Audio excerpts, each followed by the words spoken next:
Vote ചെയ്യുന്ന സമയത്ത് ഓരോ വ്യക്തിയും മനസ്സിലാക്കേണ്ട കാര്യമാണ്. നമ്മൾ ആർക്കാണോ വോട്ട് ചെയ്യുന്നത്, വോട്ട് ചെയ്യുന്നവർക്ക് തന്നെയാണ് വോട്ട് രേഖപ്പെടുത്തുന്നത് എന്നുള്ളത് കൃത്യമായിട്ട് ശ്രദ്ധിക്കണം.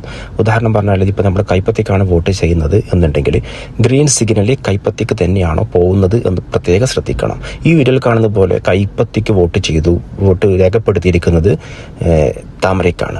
അപ്പം നമ്മൾ ചെയ്യേണ്ടതെന്ന് വെച്ചാൽ ആ പ്രസ് ചെയ്തിരിക്കുന്നത് എവിടെയാണോ അവിടെ തന്നെ പ്രസ് ചെയ്യുക. അതിനുശേഷം എന്ത് ചെയ്യുക, ഉദ്യോഗസ്ഥരെ വിളിക്കുക. ഉദ്യോഗസ്ഥരെ വിളിച്ചതിന് ശേഷം അവർക്കിത് കാണിച്ചു കൊടുക്കുകയാണ് ചെയ്യുന്നത്, പ്രസ് ചെയ്ത് പിടിച്ചതിന് ശേഷം. ഈ ഒരു കംപ്ലയിൻറ്റ് നമ്മൾ രേഖപ്പെടുത്തിയിട്ടില്ല എന്നുണ്ടെങ്കിൽ ആ വോട്ട് BJP മീൻസ് താമരയ്ക്ക് ഏത് ചിഹ്നത്തിനാണോ ഓപ്പോസിറ്റ് വരുന്ന ഏത് ചിഹ്നത്തിനാണോ അവർക്കാണ് പോവുക. അത് നമ്മൾ പ്രത്യേകം മനസ്സിലാക്കണം. ഓക്കെ, ഇതിൻ്റെ കംപ്ലയിൻസും കാര്യങ്ങളും നമ്മൾ അവരെ അറിയിച്ചതിന് ശേഷം മാത്രമേ നമ്മൾ പോൾ ബൂത്ത് വിട്ടു പോകാൻ പാടുള്ളൂ. ഇനി വരുന്നവർക്ക് ഈ ഒരു പ്രശ്നം വരാതിരിക്കാൻ നമ്മളെല്ലാവരും കെയർ ചെയ്യണം. ഓക്കെ.